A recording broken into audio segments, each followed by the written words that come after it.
Hello my dear student, welcome you all to MM academy. My name is Priyal and मैं आज आपको ranking of alphabet सिखाऊंगी। तो start करते हैं हमारा चैप्टर। हमारे चैप्टर का नाम क्या है? Learning ranking of alphabets and opposite letters. And इसकी मैं सिखाऊंगी आपको ट्रिक्स कि हम कैसे ऑर्डर्स ऑफ अल्फ़ाबेट्स याद करते हैं with some tricks. So let's start. सबसे पहले जब भी आप अल्फ़ाबेट्स के ऑर्डर्स याद करते हैं, मीन्स ऑर्डर समझते हैं, जिसे हम बोलते हैं ABCDEFG टिल Z तक बोल देते हैं। आपसे कोई पूछे A कौन से नंबर पे आता है, तो आप बोलते हो A फर्स्ट नंबर पे आता है, B सेकंड नंबर पे आता है, C थर्ड नंबर पे आता है, D फोर्थ नंबर पे आता है। बट एकदम से आपसे किसी ने पूछ लिया बताइए तो P किस में आएगा, तो वो आपको एकदम से क्लिक नहीं होता। उसके लिए आपको क्या करना पड़ता है, आप लोग बाकायदा उसको लिखते हो या फिर फिंगर्स पे काउंट करते हो। तो ये चीज़ें मैं आपको ईजी बनाने के लिए आज का सेशन लेके आई हूँ, जिसमें मैं आपको अल्फ़ाबेट्स के ऑर्डर सिखाऊंगी कि पी का ऑर्डर होता है 16, क्यू का ऑर्डर होता है 17, आर का ऑर्डर होता है 18। तो ये मुझे कैसे याद हुए ये मैं आपको भी सिखाऊंगी विद सम ट्रिक्स। ओके, तो स्टार्ट करते हैं। लेकिन स्टार्ट करने से पहले आपके माइंड में एक क्वेश्चन तो आना चाहिए जब भी आप किसी भी चीज़ को सीखते हो कि मैम जब आप ये मुझे पढ़ा रहे हो इसका यूज़ कहाँ कहाँ होगा। तो मैं आपको बताती हूँ इसके यूजेस। ओके, सबसे पहले कौन कौन से एग्जाम्स हैं जिनमें ये यूज़ होता है, मीन्स अल्फ़ाबेट्स के ऑर्डर्स यूज़ होते हैं। तो बहुत सारे प्रेस्टिजियस एग्जाम्स होते हैं, गवर्नमेंट एग्जाम्स होते हैं जिनमें ये यूज़ होता है और इसको हम बोलते हैं अल्फ़ाबेट टेस्ट। और किन पेपरों में अल्फ़ाबेट्स टेस्ट आता है वो मैं बताती हूँ। ये आता है यूपीएससी के एग्जाम्स में, बैंकिंग एग्जाम्स में, पीओ क्लर्क सब में। उसके बाद ये आता है state PSC, MPPSC, UPSC, MPPSC. Okay, and उसके बाद ये आता है एसएससी में। एसएससी में बहुत कॉमनली आस्क्ड टॉपिक है ये, मतलब इस टॉपिक से ही मोस्टली क्वेश्चन बिल्डअप होते हैं। एसएससी में इस टॉपिक का बहुत ज़्यादा वेटेज होता है। ओके, एसएससी के अंडर कौन से एग्जाम्स होते हैं जिनमें ये आता है? ये आता है CHSL, CGL, 10+2 एग्जाम्स। ओके, और ये किन एग्जाम्स में आता है? FCI, food corporation of India, CPO, multitasking, and LIC के पेपर में भी आता है। LIC के किस किस पेपर में आता है? AO, ADO, एंड ये RRB के भी पेपर्स में आता है। तो ये सारे हो गए एग्जाम्स की लिस्ट जिसमें हमें ये अल्फ़ाबेट्स के ऑर्डर यूज़ होते हैं। अब आपको मेन चीज़ ये आपने समझ लिया कि किन किन एग्जाम्स में आता है। अब आप बोलोगे मैम आता तो है बट मुझे ये क्लिक नहीं होता है कि ये किन चैप्टर्स के अंदर आ रहा है। तो वो भी देखिए, रीजनिंग के किन चैप्टर्स के अंदर आता है मैं ये बताती हूँ आपको। देखिए, जब आप रीजनिंग पढ़ते हो तो रीजनिंग के अंदर आपको मोस्टली सिलेबस में ये 4 टॉपिक दिख जाते हैं। और वो टॉपिक कौन से होते हैं? Coding, decoding, letter and logical arrangements of the word. Means आपको डिक्शनरी के फॉर्म में, मतलब डिक्शनरी में जैसे आपको वर्ड्स अरेंज रहते हैं वैसे ही फॉर्म में नंबर ऑफ वर्ड्स को अरेंज करना पड़ता है। मीन्स इसको डिक्शनरी भी बोलता है। डिक्शनरी इन द सेंस आप जैसे डिक्शनरी पढ़ते हो तो डिक्शनरी में आपको वर्ड्स कैसे मिलते हैं? सबसे पहले A अल्फ़ाबेट्स के वर्ड्स मिलते हैं, देन B अल्फ़ाबेट्स के मिलते हैं, देन C अल्फ़ाबेट्स के मिलते हैं, एंड सो ऑन आपको मिलते जाते हैं। लेकिन उस A टॉपिक के अंदर भी आपको कैसे मिलते हैं? A के जस्ट बाद में जो वर्ड का नेक्स्ट लेटर रहता है वो B रहता है। अब B के जब सारे वर्ड्स खत्म हो जाते हैं तो ABC आता है, इसी सो ऑन आप करते जाते हो। ये आपको मैं और डिटेल में नेक्स्ट क्लासेस में पढ़ाऊंगी जिसमें आप डिक्शनरी के फॉर्मेट में कैसे वर्ड्स को अरेंज कर सकते हो। और ये सारी एग्जाम्स में पूछा जाता है। सारे एग्जाम मतलब बैंकिंग में तो इसके क्वेश्चंस आते ही आते हैं। CGL, CHSL, UPSC हर पेपर में इनसे रिलेटेड क्वेश्चंस बिल्डअप होते ही हैं। नेक्स्ट क्या होता है आपका? Alpha numerical symbol series. Alpha numeric symbol series में भी ये चीज़ पूछी जाती है। बहुत बड़ी सीरीज रहती है जिसमें आपके अल्फ़ाबेट्स रहते हैं, न्यूमेरिकल्स रहते हैं, न्यूमेरिकल्स मीन्स नंबर्स रहते हैं, सिंबल्स रहते हैं। आपकी ऐसी अरेंजमेंट में बहुत बड़ी सीरीज दिखती है 14-15 एलिमेंट्स की। 14-15 एलिमेंट्स में आपको कहीं कहीं नंबर्स रहते हैं, कहीं कहीं उसमें अल्फ़ाबेट्स रहते हैं, कहीं कहीं उसमें सिंबल्स रहते हैं, और आपको कुछ ना कुछ उससे रिलेटेड क्वेश्चंस पूछे जाते हैं। तो आपको वो भी, उसमें भी ये चीज़ क्या होता है, हेल्प आउट करती है। ठीक है, जब आप अल्फ़ाबेट्स के ऑर्डर्स लर्न कर लेते हो तो आपको ये सारे टॉपिक्स बहुत ही रिलेटेबल लगने लगते हैं और आपको बहुत ईजी हो जाता है इनको आगे अंडरस्टैंड करने के लिए। एक बेसिक डिफरेंस मैं आपको और बताती हूँ। जो कोडिंग डिकोडिंग होता है और लेटर एनालॉजी होता है, इनके क्वेश्चन काफ़ी हद तक सिमिलर दिखते हैं बट थोड़ा डिफरेंस होता है कोडिंग डिकोडिंग और लेटर एनालॉजी में। डिफरेंस जो कोडिंग डिकोडिंग रहता है उसमें आपको एक मीनिंगफुल वर्ड को कन्वर्ट किस में करना रहता है, मतलब वो किस वर्ड में कोडेड करके दिया रहता है आपको, मीनिंगलेस वर्ड में, ठीक है। और आपको ये जो लेटर एनालॉजी रहता है इसमें कोई ऐसी चीज़ रहती नहीं है, मतलब इसमें कोई कंपल्शन नहीं है कि आपको एक मीनिंगफुल वर्ड ही होना चाहिए। ये मीनिंगलेस वर्ड हो सकता है दूसरे किसी मीनिंगलेस वर्ड को जो क्या कर रहा हो, एक दूसरे में कनेक्ट कर रहा हो, ठीक है। तो ये बेसिक डिफरेंस होता है। जैसे मैं आप दिखाती हूँ आपको एग्जाम्पल। वैसे तो कोडिंग डिकोडिंग अपने आप में 5 तरीके के होते हैं, मतलब 5 पैटर्न्स होते हैं कोडिंग डिकोडिंग को, जिसको आप चाइनीज कोडिंग और बहुत सारी कोडिंग्स, बाइनरी कोडिंग्स, इन सब में डिफाइन करते हो। बट लेटर एनालॉजी में ये चाइनीज कोडिंग वगैरह नहीं आती है। सपोज लेटर एनालॉजी का हम एक क्वेश्चन देखते हैं, मैं खुद से बिल्डअप करती हूँ। आपको दे दिया A B C और D, ठीक है, A B C और D। इसको आपको किससे रिलेट करना है? E F G H से। अब देखिए, अब मुझे तो पता है इनका ऑर्डर क्या है। ऑर्डर मतलब ये कितने नंबर पे आ रहे हैं। इसका 1 होता है, इसका 2 होता है, इसका 3 होता है, इसका 4 होता है, 5 होता है, इसका 6 होता है, इसका 7 होता है, इसका 8 होता है। तो देखिए 1 से आप किस पे गए, नेक्स्ट लेटर किस पे गए, 5 पे गए, मतलब डिफरेंस कितने का आया, 4 का। मतलब आपने 1 में कितना ऐड किया, 4। 2 से आप किस पे गए, 6 पे, यहाँ भी आपने कितना ऐड किया, 4 को ऐड किया। थर्ड क्या है आपका, सी लेटर, और वो 3 से कहाँ जा रहा है, 7 पे जा रहा है। इसमें भी आपने कितने का ऐड किया, 4 का ऐड किया। फोर्थ आपका डी है, और डी से आपको कहाँ जाना है, एच पे। और एच का क्या कोड, और एच का क्या ऑर्डर है, 8। तो एच का ऑर्डर 8 हुआ, और इन दोनों में भी क्या सेम डिफरेंस आया, 4 का। तो इसमें भी क्या ऐड कर दिया हमने, 4 को ऐड कर दिया। तो आपको समझ में आया कि आपने सारे ही अल्फ़ाबेट्स, जितने भी अल्फ़ाबेट्स थे यहाँ पे, मतलब जितने भी लेटर्स थे यहाँ पे, उनमें क्या कर दिया, सेम 4 4 4 का एडिशन कर दिया। मतलब 4 लेटर उससे आगे बढ़ा दिए। मतलब ए से 4 लेटर्स आगे कौन सा लेटर आता है, बी से 4 लेटर आगे कौन सा लेटर आता है। तो आपने एक एनालॉजी फिक्स करी, आपस में रिलेशन फिक्स की, तो इसको क्या बोलते हैं, लेटर एनालॉजी। इसमें आप क्या करते हैं, एक पर्टिकुलर मीनिंगलेस वर्ड का दूसरे मीनिंगलेस वर्ड से रिलेशन देखते हो। एंड सिमिलर वे में आपको डबल कोलन के नेक्स्ट टाइट वही रिलेशन फॉलो करनी पड़ती है। अगर आपको यहीं पे दे दिया PQRS और आपसे बोल दिया बताइए इसके नेक्स्ट कौन सा टर्म आएगी, मतलब इसके नेक्स्ट कौन से लेटर्स आएंगे, तो आपको पता है P का क्या कोड होता है, 16 होता है। Q का क्या होता है, 17 होता है। R का होता है 18 एंड S का कितना होता है, 19। ठीक है, ये आपको कोड पता चल गए। आप देखिए 16 में भी आप क्या करोगे, ऐड 4 का। तो यहाँ पे जो डिजिट आएगी, ये 4 जो ब्लैंक्स आएंगे, उनमें जो फर्स्ट डिजिट आएगी उसका कोड कितना होना चाहिए, 16 में ऐड किया 4 तो कितना आ गया, 20, जिसका कोड होगा, जिसका ऑर्डर होगा। क्यू का क्या आ गया, 17, तो 17 में प्लस 4 किया तो 21 होना चाहिए। चलिए 21 वाला आना चाहिए ऑर्डर का यहाँ पे।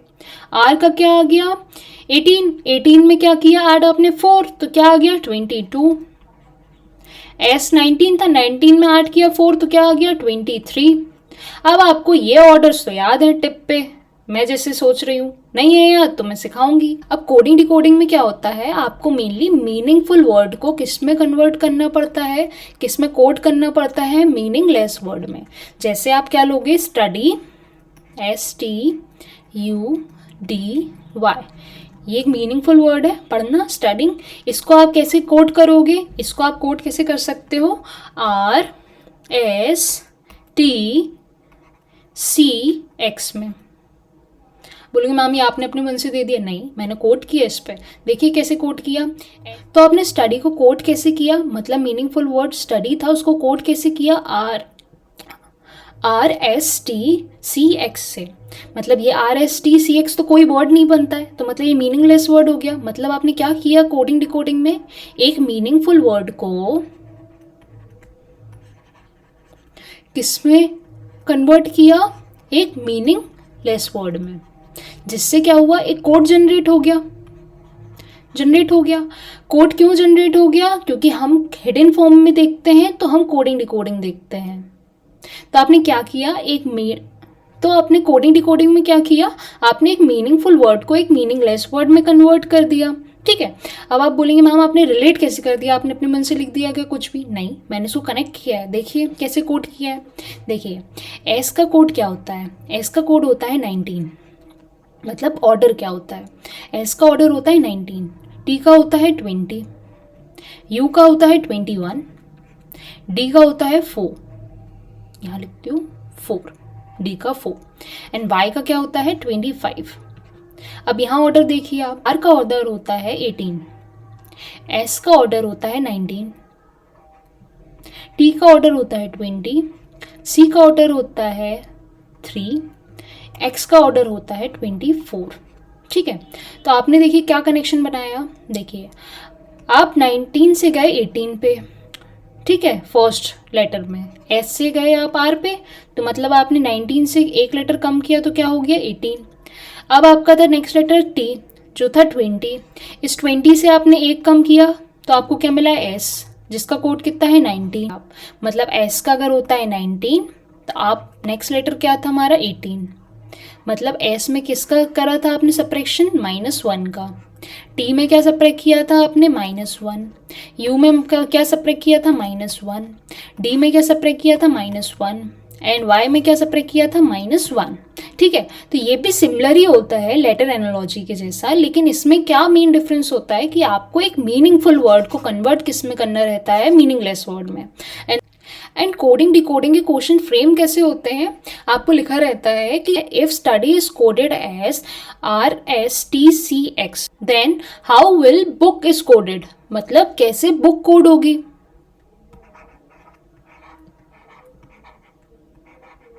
तो बुक में भी आप सेम चीज करोगे। बुक क्या होता है, बुक का कोडिंग लिख दिया हमने, मतलब ऑर्डरिंग लिख दी हमने। सबसे पहले कैसे ऑर्डरिंग लिखी, बुक का B क्या होता है 2, O का क्या होता है 15, ये भी 15, K कितना होता है हमारा, K होता है हमारा 12। इन सब में एक डिजिट कम्स कर दो, तो ये 2 है तो ये नेक्स्ट डिजिट जो आएगी वो 1 होगी। 15 का क्या हो जाएगा 14, 15 का नेक्स्ट फिर से 15 है तो इसके बाद फिर 14, और नेक्स्ट क्या है 12, तो इसके बाद क्या आ जाएगा 11। आपने ऐसे ही कोड किया ना, यहाँ पे आपने एक डिजिट्स कम कर दी, मतलब एक नंबर्स कम कर दिए। यहाँ पर भी आप क्या करेंगे, एक नंबर और एक लेटर कम कर देंगे। तो बी के जस्ट पहले आने वाला लेटर क्या होता है ए, ओ के जस्ट पहले आने वाला लेटर क्या होता है 14 लेटर, और 14 किसका कोड होता है, 14 कोड होता है एन का। फिर से 14 आया, 14 फिर से कोड किसका हो गया एन। देन के के पहले कौन सा लेटर आता है जे, जिसका कोड कितना हो जाता है 11, तो जे। तो आपने बुक को कैसे कोड किया, आपने बुक को कोड किया ANNJ से। ठीक है, अब मेन चीज आपको समझ में आई कि हम क्यों पढ़ रहे हैं। मैंने हर एक अल्फाबेट को किससे रिलेट किया है, नंबर से, मतलब उसके पर्टिकुलर ऑर्डर से। तो ये ऑर्डर मुझे क्या कर रहा है, मुझे हेल्प कर रहा है कि मैं नेक्स्ट चीज़ को फाइंड आउट करूं। इनकेस आप ऑर्डर नहीं लर्न करते हो, बहुत सारे बच्चों को मगअप हो जाता है, मतलब लर्न हो जाता है, बट बहुत सारे बच्चे हैं जो लर्न नहीं कर पाते हैं। उनके लिए मैं लाती हूँ ट्रिक। तो मैं ट्रिक लेके आई हूँ जिससे आप ये सारी चीज़ें लर्न कर पाएँ। मतलब आपको कोई भी रैंडमली पूछ ले, बताओ एस का ऑर्डर क्या होता है, तो आप सिंपली बोल दो 19। तो ये आपने कैसे सोचा, जो मैं आपको सिखाऊंगी उसके बाद तो आप ये चीज़ बिल्कुल माइंड में सेट हो जाएगी। मतलब आप जैसे ही कोई आपसे पूछेगा या फिर जैसे ही आप एग्जाम्स में देखोगे तो आपको ये चीज़ क्या हो जाएगी, तुरंत माइंड में क्लिक होने लगेगी। कुछ बच्चे ऐसे होते हैं, वो बोलते हैं कि यार हमको तो लर्न नहीं है, लेकिन हम क्या करेंगे, पेपर होगा स्टार्ट उससे पहले जाके लिख लेंगे अपनी रफ शीट पे। लेकिन वो बहुत डेंजरस होता है। आपने पहले ही लिख लिया रफ शीट में जाके, पेपर से पहले आपका ऑब्जर्वर अगर आपको देख लेता है कि आपने रफ शीट में कुछ भी एक्स्ट्रा लिखा है, रोल नंबर और एक्स्ट्रा चीज़ों के अलावा, तो वो क्या करेगा, तुरंत आपको क्या कर देगा, डिस्क्वालीफाई, एग्जाम्स ही नहीं देने देगा। और इनकेस अगर आप चाहोगे कि चलो पहले नहीं लिखा मैंने, जैसे ही पेपर स्टार्ट हुआ उसके बाद मैं लिख लेता हूँ, तो अगर आपने ऐसे किया तो देखिए आप सपोज पहले लिखेंगे ABCDEFGHIJ पूरा Z तक आपने लिख लिया, देन उसके बाद उसकी नंबरिंग करी 1 2 3 4 5 6 7, चलिए ये भी किया अपना, आपका हार्डली 30 सेकेंड्स लगा, आप इतने प्रो हो गए। ठीक है, देन जब आपको मेन क्वेश्चन आता है, जब मेन क्वेश्चन आता है तो आप एक एक चीज़ छांटते हो, ढूंढते हो कहाँ से कैसा कहाँ से कैसा। आप पहले देखोगे कि ये क्वेश्चन है, देन उसके बाद आप देखोगे अपनी शीट में, उसमें रिलेट करोगे कि यार ए को कोड किया है, ए का ऑर्डर होता है ये, जे का ऑर्डर होता है ये, एम का ऑर्डर होता है ये, देन वहाँ से आप पिक करोगे, फिर देन वहाँ पे फ्रेज करोगे, मतलब आप पे बहुत टाइम हो जाएगा इन सब चीज़ों में। तो मेन चीज़ क्या है, हमको वो टाइम को अवॉइड करना है, मतलब हमें वो उतना टाइम वेस्ट नहीं करना है, हमें वो चीज़ पैन पे लानी ही नहीं है, मतलब पैन पेपर में वो चीज़ लिखनी ही नहीं है, हमें वो सारी चीज़ें सॉल्व कैसे करनी है अपने माइंड में, ठीक है, और with help of mathematics. Okay, अब हम नेक्स्ट देखते हैं कि मेन ट्रिक होती क्या है लर्न करने की। जो अल्फ़ाबेट सीरीज हैं उनके ऑर्डर्स मैं आपको कैसे लर्न कराऊंगी, मैं आपको दिखाती हूँ। आपको मैं हर एक अल्फ़ाबेट को क्या करूँगी, रिलेट करके बताऊंगी। देखिए, सबसे पहले आपको सीखना क्या है कि फॉरवर्ड ऑर्डर क्या होता है और बैकवर्ड ऑर्डर क्या होता है। तो देखिए, ऑर्डर ऑफ अल्फ़ाबेट्स मतलब इंग्लिश अल्फ़ाबेट्स। तो आप देखते हैं कि ये जो अल्फ़ाबेट्स हैं ABCDEFGHIJK and so on Z तक होते हैं।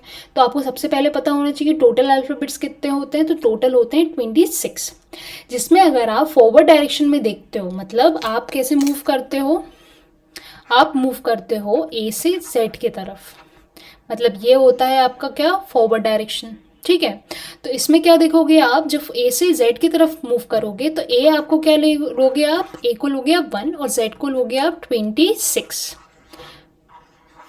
लेकिन अगर आप बैकवर्ड डायरेक्शन में मूव कर रहे हो, मतलब आप उल्टा देख रहे हो या फिर उल्टा चल रहे हो, तो मतलब आप कहाँ से देखोगे, जेड से जाओगे ए के तरफ, ठीक है। तो जेड को क्या दोगे 1 और ए को क्या दोगे 26, ठीक है, ठीक है।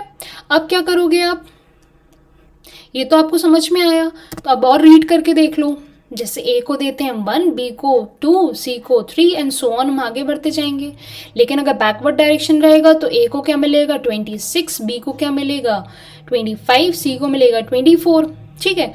तो मैं इस क्लास में आपको मेनली क्या कराऊंगी, फॉरवर्ड डायरेक्शंस के ऑर्डर्स लर्न करवाऊंगी with some tricks. Okay, then उसके बाद जो मेरा नेक्स्ट क्लास रहेगी उसमें मैं इनके ऑपोजिट सिखाऊंगी एंड बैकवर्ड ऑर्डर्स सिखाऊंगी। So let's start. अब आते हैं हम मेन चीज़ पे, वो होती है लर्न करना। आपको कैसे लर्न करने हैं ये अल्फ़ाबेट्स के ऑर्डर्स।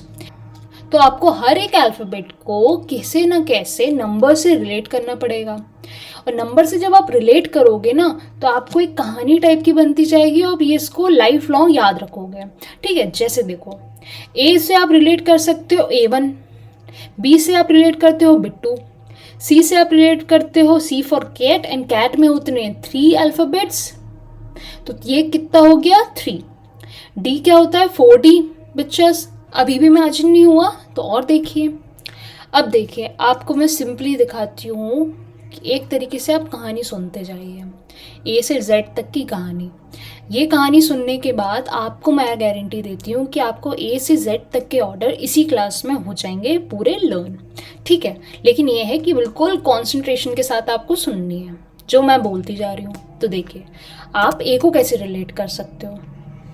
ए होता है मतलब A1, A1 मतलब क्या होता है, कोई इंसान A1 है, A1 मतलब सुपीरियर, तो ए आता है फर्स्ट नंबर पे और फर्स्ट नंबर क्या होता है A1। तो आपने कैसे रिलेट किया, इस लड़की के A1 मार्क्स आए हैं तो इसको क्या मिली है ट्रॉफी, तो ए से रिलेट क्या हुआ A1। अब B2, B2 जल्दी जल्दी बोलिए, B2 B2 B2 B2, तो देखिए B से 2 बिट्टू, आपके घर में कोई बिट्टू होगा तो उसका नाम भी आप फ़ोन में B2 सेव करते हो ना, फॉर फन, बिट्टू ऐसे, कभी आप बिट्टू लिख देते हो या फिर B2 लिख देते हो। तो आपको समझ में क्या है कि बी को आपने कैसे रिलेट किया 2 से, मतलब ऑर्डर क्या हो गया पी का 2। अब सी का क्या हो गया 3, सी का 3 कैसे हो गया, सी हम बचपन से एक ही चीज़ पढ़ते हैं, C for cat, C for cat, मतलब हमारे माइंड में कोई पूछ ले सी फॉर, सबसे पहले आता है कैट, एंड कैट में कितने अल्फ़ाबेट्स होते हैं, कितने लेटर्स होते हैं, उसमें होते हैं 3 लेटर्स, तो सी की क्या हो गई 3, ठीक है। अब आया डी, डी कौन सा 4D, ये 4D इमेज है देखिए, तो डी का भी लर्न हो गया। बेसिकली ये 4 तो आपको लर्न रहते ही है, क्योंकि ये क्या होते हैं माइंड में ही इतने सेट हो जाते हैं कि आपको ऐसे ही लर्न रहते हैं, ए का 1, बी का 2, सी का 3, डी का 4, इसको इतनी ज़्यादा लोड नहीं लेना रहता है। अब आते हैं आगे, जिनमें आपको मेन डिफ़िकल्टी आती है पेपर्स में कि आपको वो चीज़ याद नहीं आ पाती। अब देखते हैं एजोटी। एजोटी बहुत ही बेसिक चीज़ है, ये इसलिए हम लर्न करते हैं क्योंकि ये 5 में 5 5 के गैप्स रहते हैं। देखिए ई आता है 5 पे, जे आता है 10 पे, ओ आता है 15 पे, टी आता है 20 पे, वाई आता है 25। अब हम कैसे रिलेट करते हैं देखिए, ई से पहले कितने अल्फ़ाबेट्स आ गए हैं हमारे, 4 आ चुके हैं, तो ई कौन से नंबर का आ रहा है, 5। देन उसके बाद उससे 5 छोड़ के कौन सा आ रहा है नंबर, 10, और उसका नाम क्या है, जे। देन उससे 5 आगे बढ़े 15, जो क्या है, ओ। देन उससे आगे बढ़े 5 20, और उसका लेटर क्या है, टी। देन उससे आगे बढ़े 5 25, एंड 25 का ऑर्डर क्या होता है, वाई। ठीक है, तो आप और कैसे लर्न कर सकते, मैम बोलोगे आपने तो ये ऐसे ही लर्न करा दिया, ऐसा हमको लर्न करना रहता तो हम आपके पास क्यों आते हैं, तो मैं उसकी भी ट्रिक बता रही हूँ, रिलेट करके बताती हूँ आपको। देखिए रिलेट आप कैसे कर सकते हो, जो आपका ई है तो आप इसकी कहानी बिल्डअप कर लो, तुरंत के तुरंत बिल्डअप करो मेरे साथ, इमेजिन करो और आपको हो जाएगा लर्न। देखिए मम्मा ने आपको, मतलब आपकी मदर ने आपको क्या किया, इवनिंग को भेजा, इवनिंग में भेजा, ठीक है। इवनिंग में कहाँ भेजा, शॉप पे। और क्यों भेजा, कि उनको चाहिए थे 5x। आपकी मदर ने आपको इवनिंग में भेजा 5x लेना है, तो आपको ये वर्ड ई है, ये वर्ड ई है, ई फॉर क्या होता है, 5x, ऐसे याद कर लो। 5x मतलब ई फॉर 5x, 5x मतलब ई का कोड क्या हो गया, ई का ऑर्डर क्या हो गया, 5। अब जे आ गया, अब जे को आप बहुत ही आसानी से लर्न कर सकते हो। आपने ये सुना है, JIO, JIO सबने ही सुना होगा, ये क्या होता है, जियो। सबके पास ही ऑलमोस्ट इसकी सेम। अब देखिए ये जो JIO है, अगर इसका जे ही रहने दो और ये IO को एक नंबर्स में कन्वर्ट कर दो, तो ये क्या बन गया, 10 बन गया। तो जियो क्या हो गया, 10 हो गया, ठीक है। अब आ गया आपका ओ की भी कहानी सुनो। ओ मतलब क्या होता है, ओ को आप रिलेट करो, 15 अक्टूबर को क्या सेलिब्रेट होता है, वर्ल्ड स्टूडेंट डे, ठीक है। तो 15 अक्टूबर में सेलिब्रेट होता है वर्ल्ड स्टूडेंट्स डे, ठीक है। तो 15 अक्टूबर मतलब 15 अक्टूबर का ऐसे स्टार्ट हो रहा है ओ से, और वर्ल्ड भी कैसा होता है, गोल। हम यही मानते हैं ना कि वर्ल्ड कैसा होता है, दुनिया कैसी होती है, गोल होती है। और गोल क्या होता है, कौन सा लेटर होता है, गोल होता है ओ। तो 15 को आपने कैसे रिलेट किया, 15 अक्टूबर, अक्टूबर भी स्टार्ट होता है ओ से, और वर्ल्ड स्टूडेंट डे में वर्ल्ड भी क्या रहता है, गोल। तो ओ का ऑर्डर क्या हो गया, 15। समझ में आया। अब होता है टी का 20, T20 तो सबने ही देखा होता है मैच, तो T20 बहुत ईजी होता है। अब देखिए Y25 को कैसे रिलेट करते हैं हम, आप ये सुनते हैं mostly 25 years of independence, 25 years of togetherness, ये ले लिया हमने 25, और ईयर स्टार्ट किससे होता है, वाई से। तो 25 ईयर्स को आपने कैसे रिलेट किया, ईयर स्टार्ट होता है वाई से, तो वाई का ऑर्डर क्या हो गया, 25, ठीक है। तो एजोटी आपको लर्न हुआ, ई का क्या कोड होता है 5, जे का होता है 10, ओ का होता है 15, टी का होता है 20, वाई का क्या होता है 25। ई मतलब आप गए थे 5 एग लेने, तो ई। जे मतलब जियो का IO 10 बन जाता है। ओ का क्या होता है 15 अक्टूबर, वर्ल्ड स्टूडेंट्स डे, ठीक है, ऐसे लर्न कर लिया। टी क्या होता है, T20 होता है, और 25 क्या होता है, 25 ईयर्स ऑफ टुगेदरनेस। ये 5 चीजें आपको लर्न हुई, मतलब ये 5 के गैप में आपको लर्न हुए। अब देखिए, अब आते हैं मेन चीज पे। अब हमने देखना है कि हमने मेन कहाँ तक लर्न कर लिया था, इससे प्रीवियस स्लाइड में हमने मेन लर्न कर लिया था हमारा डी तक, और ई भी हमने कंप्लीट कर लिया था 5x, ठीक है। अब आता है एफ, ठीक है। एफ को आप कैसे रिलेट कर सकते हो, एफ फॉर होता है फिक्स, और फिक्स साउंड्स लाइक 6, तो एफ का ऑर्डर क्या हो गया, 6 हो गया, ठीक है। फिर से बताती हूँ, F sounds like fix, and fix का राइमिंग वर्ड क्या होता है 6, तो एफ का ऑर्डर क्या हो गया, एफ का ऑर्डर हो गया हमारा 6, ठीक है। अब देखिए जी जब भी आप करंट अफेयर पढ़ते हो तो एक चीज हमेशा करंट अफेयर में बनी रहती है, वो होता है G7 समिट। अब यहाँ हो रहा है, अब वहाँ हो रहा है, ठीक है। तो G7 समिट तो हमने सबने सुना है करंट अफेयर में, हर एक कॉम्पिटिटिव में हम करंट अफेयर तो देखते ही हैं, और करंट अफेयर में G7 तो दिखता ही है हमें। तो G से क्या हो गया, G7 समिट हो गया, ठीक है। ऐसे लर्न हो गया आपको G7 समिट। अब देखिए एच। अब ये एच जो होता है, अगर इस एच में आप थोड़ा सा करो चेंजेस, यहाँ से कैप पहनाओ और यहाँ से कैप पहनाओ, तो ये कुछ ऐसा दिखने लगेगा 8 जैसा। अब आप बोलोगे मैम ऐसे तो लर्न नहीं हो पाएगा, अब आप कुछ कहानी बताओ। तो देखो कहानी, एच फॉर होता है हरी, और हरी कब करते हैं, जब हम होते हैं लेट। एच क्या होता है, हरी, और हरी हम मतलब जल्दबाजी कब करते हैं, जब हम होते हैं लेट। और लेट कैसा साउंड करता है, ये साउंड करता है 8 के जैसा। तो मैंने आपको 2 वे में सिखाया। अगर आप इसको एच को देखोगे तो एच कैसा दिखेगा, थोड़ा सा उसमें ऐसा करो तो 8 दिखने लगा, तो एच लुक लाइक 8। और हर एच से और क्या होता है, हरी, और हरी कब हम करते हैं, मतलब हम जल्दबाजी कब करते हैं, जब हम होते हैं लेट। और लेट कैसा साउंड करता है, लेट साउंड करता है 8 की तरह। जैसे यहाँ पे फिक्स साउंड कैसे करता था, 6 की तरह, वैसे यहाँ लेट साउंड कैसे करेगा, 8 की तरह। अब देखिए नेक्स्ट बहुत इंटरेस्टिंग है, ये है आई। बचपन में सीखते हो आप कर्सिव राइटिंग, उसमें सीखते हो आप आई ऐसे, और अच्छे से बनाओ आई। ये आई दिख रहा है कैसा, 9 की तरह, देखिए दिख रहा है। तो आई कैसा दिखता है, तो आई कैसे दिखता है आपको, 9 की तरह। और कब दिखता है, जब आप इसको कैसे लिखते हो, कर्सिव राइटिंग में। तो आपको आई भी लर्न हो गया कि आई को जब हम कर्सिव राइटिंग में लिखेंगे तो ये कैसा दिखेगा हमें, 9 की तरह। ठीक है, अब आते हैं हम नेक्स्ट पे। अब हमने कंप्लीट कर लिए थे कहाँ तक, 9 तक। अब 9 के बाद आता है 10। अब 10 का मैंने आपको सिखाया है, 10 मतलब 10 पे क्या आता है, जियो। जियो मतलब जियो, जियो मतलब जे और 1 और 0 मतलब 10। तो जियो का भी याद हो गया आपको रैंक। जियो का रैंक क्या हो गया, जियो का रैंक हो गया 10। ठीक है, अब जे इज ओवर। अब जे के बाद क्या आता है, के। अब देखो जे के बाद आता है के, मतलब जे के, और जे एंड के क्या होता है, जम्मू एंड कश्मीर। और जे अगर 10 है तो कश्मीर क्या हो जाएगा, 11। समझ में आया। तो जे का कोड ऑर्डर क्या हो गया हमारा, 10, और के का ऑर्डर क्या हो गया हमारा, 11। अब जे और के हो गया। अब नेक्स्ट आता है क्या, एल। एल सुनिए अच्छे से, 12 12 12 12 में क्या आता है, एल साउंड करता है। तो 12 क्या हो गया, साउंड किसका, एल का। तो एल का ऑर्डर क्या हो गया हमारा, 12। ठीक है, अब आता है एम।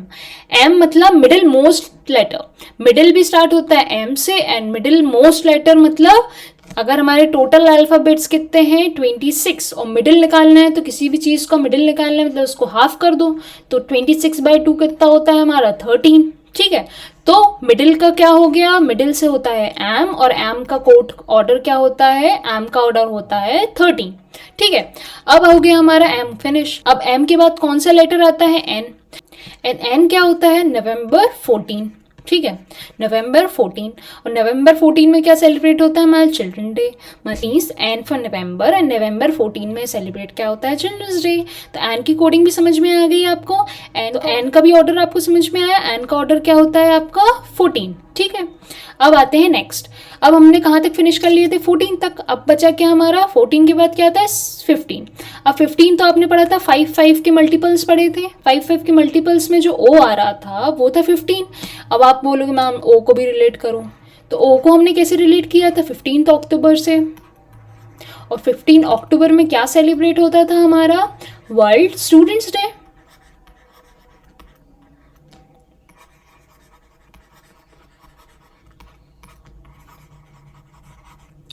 तो 15 अक्टूबर में क्या सेलिब्रेट होता था हमारा, वर्ल्ड स्टूडेंट्स डे।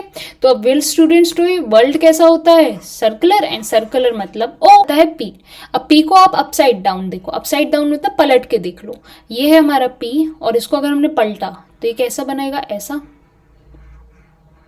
और ये कैसा दिख रहा है हमें, ये हमें दिख रहा है कुछ कुछ 6 की तरह। ठीक है, अगर आपको ऐसे भी इमेजिन नहीं हो रहा तो और देखिए, एक 16 PF थ्योरी में क्या होता है, 16 PF थ्योरी आपको ये बताती है कि ह्यूमन का बिहेवियर कैसा रहता है अलग अलग सिचुएशन के हिसाब से। पर्सनालिटी फैक्टर थ्योरी बोलते हैं इसको। मतलब इंसान की, ह्यूमन की कैसी कैसी पर्सनालिटी में चेंजेस रहते हैं।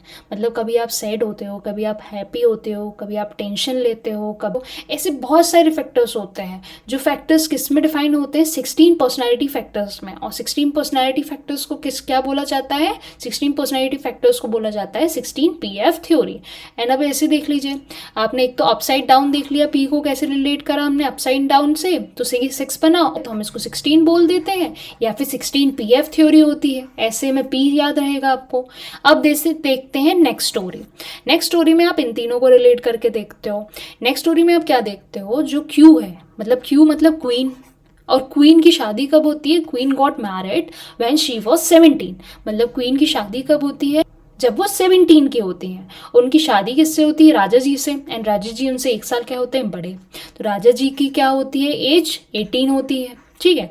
अब क्वीन की एज पता चल गई हमें 17, और राजा जी उनसे 1 साल बड़े थे, मतलब R for Raja ji, and उनकी एज कितनी हो गई, 18, ठीक है। अब इन दोनों की एज हमें समझ में आई। अब आते हैं सिपाही। सिपाही जो उन दोनों को गार्ड कर रहे थे, उनकी एज क्या हुई, राजा जी और रानी जी से भी बड़ी हुई। राजा जी, रानी जी नहीं, राजा जी और क्वीन से भी बड़ी हुई। तो राजा जी और क्वीन से बड़ी हुई, मतलब इनकी एज कितनी हो गई हमारी, 19।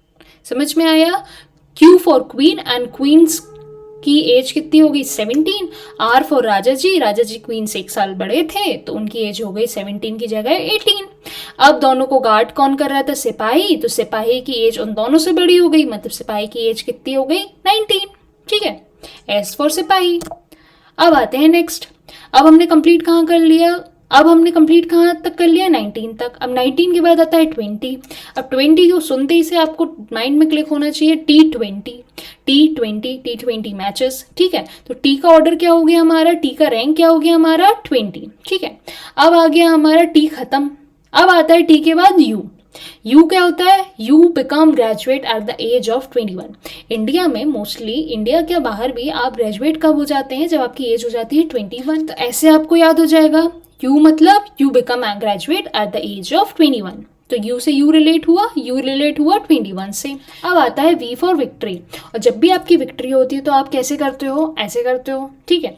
जब आप ऐसे बनाते हो तो आपका ये V बना, ठीक है। और V को आप कैसे डिनोट करोगे, आप एक हाथ से तो विक्ट्री नहीं सेलिब्रेट करोगे। जब आपकी विक्ट्री होगी तो आप दोनों हाथ खोल के विक्ट्री सेलिब्रेट करोगे अपनी। तो आप दोनों हाथ खोल के जब अपनी विक्ट्री सेलिब्रेट करते हो तो आप दोनों हाथों में V बनाते हो। तो V बना रहे हो मतलब ये देखिए, ये 2 फिंगर्स एंड ये 2 fingers. 2 fingers means 2 and 2 means 22, ठीक है। तो विक्ट्री से क्या समझ में आया, V बनाते हैं मतलब ऐसे, और V हम दोनों हाथों से बनाते हैं, तो 2 फिंगर्स मतलब 22। तो V का ऑर्डर क्या हो गया, V का रैंक क्या हो गया हमारा, V का रैंक हो गया हमारा 22। अब लेते हैं W को। अब W को अगर आप 90 डिग्री से रोटेट कर दो, 90 डिग्री से रोटेट करने में W कैसा दिखेगा आपको, ये W बना है, इसको आप क्या कर दो, रोटेट इस तरफ, किस तरफ, एंटी क्लॉकवाइज। तो ये कैसा बन जाएगा, ऐसा बनेगा ना, सिमिलर टू ऐसा कुछ बनेगा। तो हम 3 मानेंगे ना इसको, ऐसा, तो हम इसको 3 मानने लगेंगे। तो W मतलब क्या होगा, 3। अभी पता है ना कि U V W X, इतना तो माइंड में सेट हो जाता है कि ये 20 से स्टार्ट होने वाले नंबर्स हैं। तो आप इसको अलग समझ जाओगे कि W का मतलब 3 होता है और 3 मतलब 23 होता है। तो आप इसे समझ जाओगे कि W को जब आपने रोटेट किया तो बना 3, एंड 3 को आप क्या बोल सकते हो, ये 20 की लाइन में चल रहा है, तो इसलिए इसका ऑर्डर क्या हो गया, इसका रैंक क्या हो गया, 23। अब आता है X में देखिए आपको 4 लाइंस दिखती हैं जो कनेक्ट करती हैं मिड पे। ये 4 लाइंस होगी, 1 लाइन, 2 लाइन, 3 लाइन और ये 4 लाइन। ये 4 लाइन मिड में कनेक्ट कर रही हैं, ठीक है, मतलब 4 लाइन बीच में कनेक्ट कर रही हैं। आपको इतना आइडिया रहता है कि लास्ट के जो अल्फाबेट्स होते हैं वो 20 की लाइन में चलते हैं, तो 20 की लाइन तो आपको याद रखनी है, ठीक है। अभी X में 4 डंडियाँ बन रही हैं, मतलब 4 लाइन्स बन रही हैं। 4 लाइन्स देखो, 1 2 3 4, इन 4 लाइन्स को यहाँ बनाओ तो X देखिए 1 2 3 4 लाइन से बना X। तो हम देख सकते हैं कैसे, 20 की लाइन चली रही है, क्योंकि U V W X हमको इमेजिन हो जाता है कि ये 20 की लाइन चल रही है, और ये X किससे बनता है, 4 लाइन से बनता है। तो इसलिए इसका वो क्या हो गया ऑर्डर, इसका रैंक और ऑर्डर कितना हो गया, 24, ठीक है। तो X का हमारा रैंक क्या हो गया, 24। अब X के बाद क्या आता है हमारा, X के बाद आता है Y, और Y मैंने आपको सिखाया था 25 ईयर्स ऑफ टुगेदरनेस, मतलब Y 25 ईयर्स ऑफ टुगेदरनेस। अब 25 ईयर्स में 25 है और ये है Y, ठीक है। तो 25 ईयर्स का क्या होता है Y। अब आता है Z। अब Z क्या होता है, लास्ट लेटर होता है पूरी ही अल्फ़ाबेट सीरीज का। लास्ट लेटर मतलब ये 26 नंबर का आएगा, तो Z का ऑर्डर क्या हो गया हमारा 26। A 1 होता है, तो Z क्या हो जाएगा 26, क्योंकि टोटल कितने लेटर्स होते हैं पूरे अल्फ़ाबेट्स में 26, और Z कब आता है लास्ट में। तो Z का क्या ऑर्डर हो गया, क्या रैंक हो गया, 26 रैंक हो गया। अब यहाँ होता है एंड। यहाँ अब तक हमने क्या सीखा, A से Z तक की रैंकिंग। तो ये थी शॉर्टकट्स A से Z तक के ऑर्डर या फिर रैंक लर्न करने की।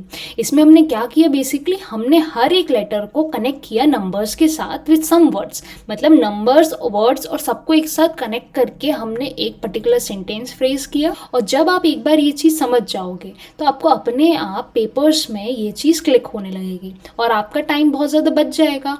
आप क्या होगा, जब आप ये लर्न कर लोगे 1 से Z तक के ऑर्डर्स, तो आपको जब भी ये अल्फ़ाबेट से रिलेटेड जितने भी क्वेश्चंस दिखेंगे वो आप जल्दी से क्रैक कर लोगे।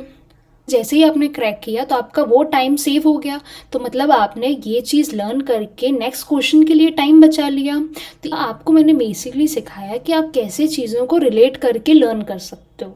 आपने लेटर्स को कैसे रिलेट किया एंड देन उनको लर्न किया। तो नेक्स्ट क्लास में मैं आपको पढ़ाऊंगी the trick to remember the opposites of alphabets. इसमें मैं आपको पढ़ाऊंगी कि कौन से लेटर एक दूसरे के ऑपोजिट आते हैं। ये मैं आपको वर्ड से भी बताऊंगी रिलेट करके, मीन्स कैसे, जैसे अभी तक मैंने वर्ड से रिलेट करके बताया, और मैं आपको इसको कैसे रिलेट कराऊंगी, इसको मैं आपको और एक फॉर्मूला से भी लर्न कराऊंगी। मतलब आपको अगर दे दिया A तो उसका ऑपोजिट लेटर आप बता पाओगे Z, अगर आपको दे दिया I तो उसका अपोजिट लेटर हो जाएगा R, और इसको भी। एंड नेक्स्ट क्लास में मैं आपको सिखाऊंगी ऑपोजिट लेटर्स कैसे लर्न किए जाते हैं। अभी तक मैंने आपको A से Z तक सिखाया था, फॉरवर्ड डायरेक्शन में कैसे लर्न करते हैं। नेक्स्ट क्लास में मैं आपको ऑपोजिट लेटर्स सिखाऊंगी एंड उसके बाद मैं आपको सिखाऊंगी रिवर्स ऑर्डर में कैसे लर्न किया जाता है। यहाँ करती हूँ एंड में अपनी क्लास का, और अगर आपको ये टिप्स ट्रिक्स पसंद आई हो तो please like and share with your friends. Thanks for watching.